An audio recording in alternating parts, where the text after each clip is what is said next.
Guys, I've done 2 consecutive days of exercise. I'm actually proud of myself.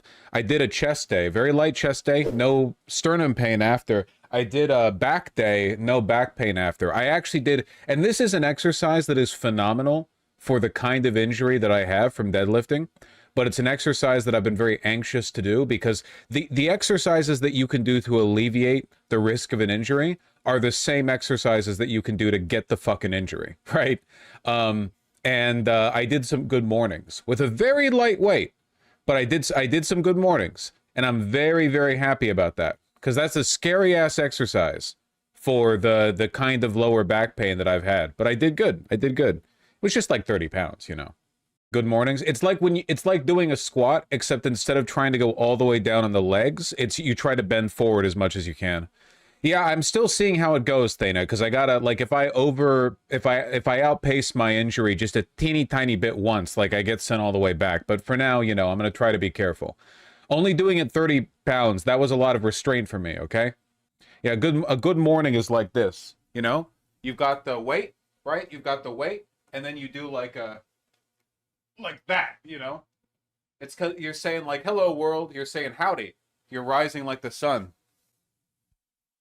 I don't know if I got the form quite right. It doesn't feel right to do it without any weight in my back, but it is good for your butt. You should form an L, not a V. What do you mean? You mean like 90 degree on my legs? 90 degree, like 90 degree, like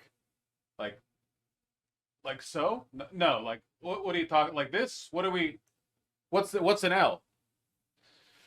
I've never taken an L in my life. What are you talking about? Ruben, you can't be flopping like that, little man. Buddy. You can't be flopping like that. You can't be going and then rolling around on the ground. It makes me feel bad that I can't play. No, I gotta work. Ah! You're a little worm. Are you sure you're a top? You know, bullshit like that is why macho men don't work out their legs, you know? Oh, he's doing squats. He must love cock in his ass. You know, this is the reason why there are so many gym bros who are shaped like Doritos on stilts. Look at this guy. Buddy. I play with you all the time. You're so playful. You're so friendly. Big loaf. You don't know what a job is. Not like I do. He's gonna hound me now. He's right there. There are other cats. Go harass Capella. How would a cat know that? How indeed. He means you bend your knees back straight and you make a 90-degree angle face towards the wall. What? Back straight, you make a 90-degree angle. You mean bend my back 90 degrees for? I can't do that. I would love to be able to do that, but I can't do that. Oh, he means sitting against the wall? No. It means like perpendicular to the vertical alignment. Bend at the hip, not the back. Yeah, okay, listen, you fucking paper, you napkin math doers, you bar napkin math doers. Oh, simply bend 90 degrees at the hip. Okay. I'm not a fucking Pilates mom, okay? I'm not out there getting Dubai chocolate labubus, all right? I can simply bend 90 degrees at the hip. Yeah, I would love to, all right? That'd be great, frankly. I'd fucking kill myself trying that. Don't you do that when you sit down? I bet you that most of the people watching this could not sit down on the floor with their feet together and their back up at 90 degrees. Some of you can, but a lot of you can't. And you're thinking, oh, that's not that difficult. You ain't at 90 degrees. Some of you can. I'm not saying you can't. A lot of you can't, though. How about 85 degrees? There are no trophies for second place in the game of life. Just did it. Thanks for telling me to stretch. Everyone should stretch. This exercise might do you some good. Oh my God, man. You people are crazy.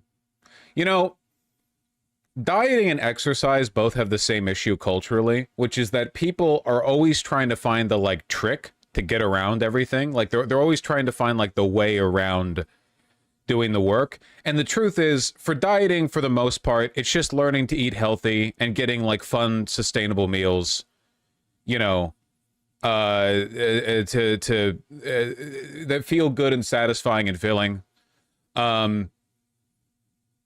And for exercise, like you can just do basic calisthenics and bodyweight exercises, and you're probably going to be fine for like 99% of the population. But everyone's always trying to find a secret. It's the only way to keep like the grift going, you know? Shared a BP vid yesterday where Sagar, has a doctor on and proves you right about weight loss versus chat. Wait, what argument did I have with chat about weight loss? Probably that it's just calories in, calories out. Well, calories in, calories out is admittedly simplistic, right? Because people have different metabolisms. So even if like people, you know, two people work out the same amount and eat the same amount, they exert the same amount of effort relative to each other, that doesn't mean that they're going to lose weight at the same pace. Unfortunately, all of this is filtered through like your personal tolerance for being hungry or your metabolism, and that can't really be changed, you know? It is calories in, calories out. At the end of the day, that's the math equation, but there's a bunch of stuff that determines how calories in, calories out works and feels that, you know, sometimes you have no control over. It's true, but it's not always helpful. I was surprised because Sagar's normally insufferable. Well, I guess he wouldn't really have a reason to be insufferable with that specifically, right? Vaush coping. Coping about what? What did I do? I've been losing weight. I hit 209 the other day. Looking good too. Thank you. Thank you. Free tier 4. What's the most you ever weighed? Like 240? 290. And I was on stream too. He's a big boy. Still doing the Peloton? Don't talk to me. You lost an impressive amount of weight. Yeah, well, I'm still hoping to get down to like a 32 waist, because that would make it a lot easier to wear the particular kinds of trousers that I'm interested in. But it definitely helps that I'm just a tall and broad person in general. Is it cognitive dissonance for me to simultaneously understand that bodies come in different sizes and fat phobia is all too common, while also saying congrats when somebody says they've lost a lot of weight? I don't really think so. For the most part, despite what the woke mob might want you to believe, for the most part, you do want to be in a healthy weight range. Usually losing a lot of weight entails a bunch of effort. You shouldn't say congratulations if a person's lost weight because they're like anorexic or whatever. Usually the implication when a person brags about having lost weight is that they're, you know, happy at some change in their exercise or diet, which, you know, I think congratulating is just fine. But if a person's underweight, and they say, well, I gained 15 pounds, I ate a fuck ton of cake or whatever, you can congratulate them for that too. Do you weigh yourself daily? I used to do it daily, but moved to weekly. No, I think daily, there's so much fluctuation, you know? You're not going to see a measurable difference day to day in terms of actual like fat being burned. The only difference you're going to see day to day is water weight and whether or not you've pooped recently, you know? Daily's going to drive you mad. Are you shooting for an American 32 waist or a Japanese 32 waist? Probably American, because a Japanese 32 waist for me would be in like the really low body fat, right?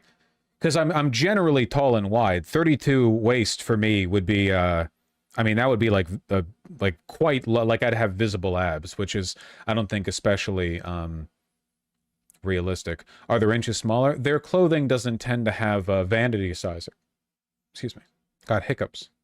Are you not just measuring your waist with a tape measure? Well, no, because that won't get you accurate results in America, right?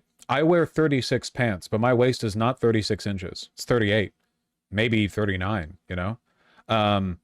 But I wear 36 pants because all the pants manufacturers in America, they lie. And they say, you know, well, no, trust me, King, you can fit in these 36 pants because you're just so svelte. You're so svelte. They lie about the sizing to make people feel good. In Japan, they don't do that because all their people are skinny anyway. That's why, for good clothing brands, they'll tell you the true waist measurement, you know? Like, for instance, Levi's. Just regular Levi's jeans. That's insane, IMO? Well, here. 501 straight fit selvage men's jeans. There you go. Classic Levi's right there. Or at least the modern incarnation. And let's see, do they have sizing? Size guide. For Levi's, they say that for a size 36, your waist should be around 36.5 to 37.5 inches. So according to Levi's, they're leaving an allowance of around an inch to an inch and a half up. Like they're being flattering to that degree. In my experience, that's not true. in my experience with Levi's specifically, because denim's cotton, it stretches, you know. Invariably you're going to end up with like a 2 or 2.5 inch gap between the posted size and its actual circumference. Most American architect John Wayne had a realistic physique for most men, also high-waisted pants. Yeah, it's crazy how much high-rise pants have just faded. I mean, now they're just like a auteur fashion thing, really. Even suits are low-rise, but it used to be most everything was high-waisted. Looks good. It masculinizes your proportions. Actually, I don't even think it masculinizes them. I just think it flatters them, because women tend today to wear high-waisted stuff. You know? I think that it's just more flattering to have your proportions cut off at a 2-to-1 ratio in general. People wear high-waisted stuff all the time. It is genuinely, right now, very difficult. Not very difficult, but like pretty difficult to get high-waisted pants for suits. High-rise jeans are pretty uncommon. It might be easy if you're a woman or if you're shopping like contemporary clothing, but when it comes to like general clothing for men, it can actually be a bit difficult to find. But it is getting easier. People are returning with a V. John Wayne with like 2-inch shorts, 2-inch inseam shorts. Yeah, funnily enough, I actually think these are unflattering. They're so tight, it looks like there's no allowance for his crotch. Like, look at that. It's cutting him in half, man. But that is a lot of leg. John Wayne with some espadrilles. Sometimes you forget that man is 6'4". Is he 6'4"? Is that true? I actually have no idea how tall John Wayne is. He was an anti-free speech piece of shit. Yeah.